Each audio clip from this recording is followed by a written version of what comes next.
Hey guys, welcome back. Spell vid time, okay? Before I get into the vid, you like the vid, you appreciate the vid, the time, the energy getting into it, show the like, share the vids, guys. And again, for those who don't know, I'm primarily a spellcaster. I consider myself a teacher, a spiritual teacher.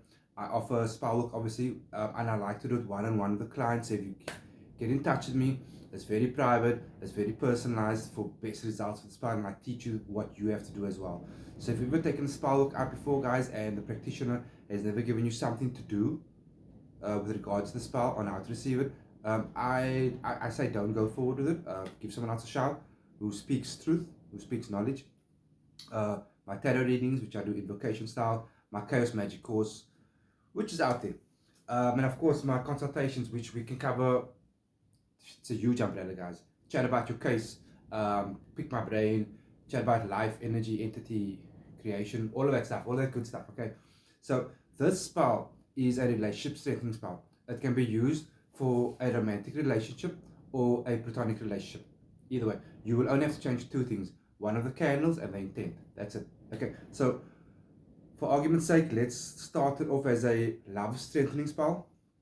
So it does fall under the umbrella of a love spell, but keep in mind, guys, please, that you get so many different branches of love spells, okay? Which is why in a lot of cases with love work, depending on the case, depending on what factors there are, and that's for another vid or a consultation with you, they always factors evolve, like pebbles in a river, which changes the flow of the stream, which is the energy and intent, okay? It changes. So we can chat about that if you want to.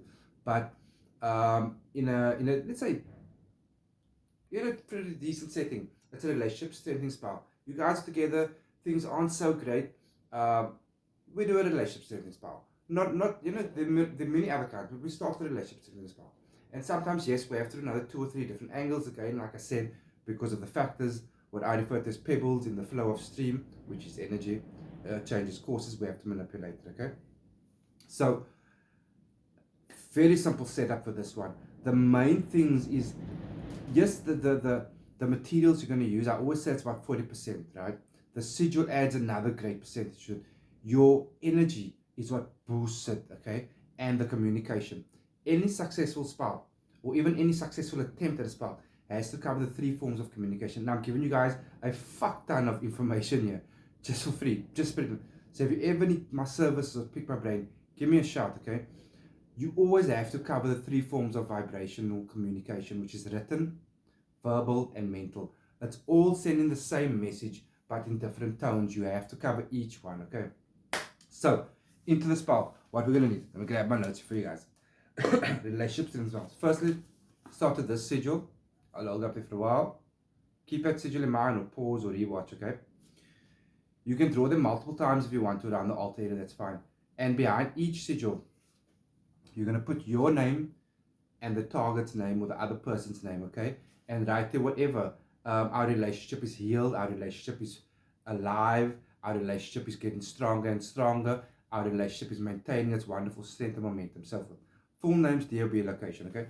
Very simple setup here now, guys. You're going to need 3 candles if it's love, not platonic love. All 3 red. I would say like 1 here, 1 there, 1 there. Get a big plate or plate or whatever. You got your altar area there. 3 candles, okay? Each candle, you're going to embalm with olive oil. The one candle will have your name, the other candle will have target's name. And on these candles, put appropriate pictures underneath, okay? Middle candle will have both names on it, and this candle will have either copper wire or some form of metallic wire or black string binding it together. And if you want to go a bit further, you can adorn that with mixed dry herbs or dried chili flakes or bay leaves. And again, I'm sharing a shit ton with you guys here.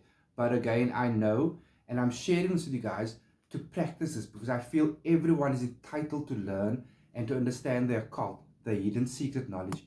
It's your right, so practice it. But if you feel you aren't getting the results you need, I'm teaching you for free. Give me a shout. I have a bit more experience than you might have, and we can get the shit done, okay? So your candles are set up. Now, decorate place however you like. This is chaos magic style, so there's no set place for entity. And again, on that note, yes, it's chaos magic style, which I love. I do a lot of it. But if you wanted to do the same spell, or if you wanted me to do it for you, but with entity, it is enhanced. Firstly, with my energy and experience, it's enhanced. and with the energy and flow of entity, it's further enhanced. Okay, simple. Olive branches around the candles. Anyhow, you can make a big circle. It's up to you. Olives as well. Apples, any color apples, red roses, and white roses. Okay, that's the setup, and you'll have your 1 or 2 sigils placed in between. Now, if it's a platonic relationship, the middle candle will be a black candle. Again, same story. Both names will be written. If it's romantic, all 3 red. Your setup is there, guys. Now write your petition. Even though you have your sigils, write your petition. Clearly, what is going to happen in this relationship now? Light candles, focus on candles, focus on sigil, focus on the pictures that you have of yourself and this person. See the relationship strengthening by however it is in your view, you know. Sitting together happily watching Netflix, going in a walk in the park. You've seen it now. You embracing the sigil, you igniting the flame with your hand, you verbalizing now what you've written, everything. Not verbatim, you know what you want. So you verbalize it. You start to close your eyes, you start to see it. See you guys watching that movie on the couch together, going to the walk in the park, start to move the energies. If you touch your hands, stop. You'll have to restart. Move the hands, get that energy flowing. Say you, John, this is Jane, John, all the time. You're focusing on it. You've written it, you're verbalizing, and now you close your eyes and you start to see it. Going to the beach, going swimming together, waking up happy in the morning together, just smiling, strengthening. You've seen the intent, and you work it for a good 10 to 15 minutes. Now I'm telling you guys, if you do this correctly, you should be pretty fucking drained afterwards, bit of a headache, perhaps stiff shoulders. It happens, it's normal. Take a step back, let the candles burn for a further 10 to 15 minutes. Snuff them out. Repeat for a total of 5 workings. Okay, and again guys, I'm ending it off there. If you want further in depth, hit me up. Okay, be good, practice. And again, it's not knocking you, but it's because I've got trained energy that I've been working for a long time. If you do want to take the results up, give me a shout and let me do the spell for you, and I will give you an invocation to do and you went to receive it. Okay guys,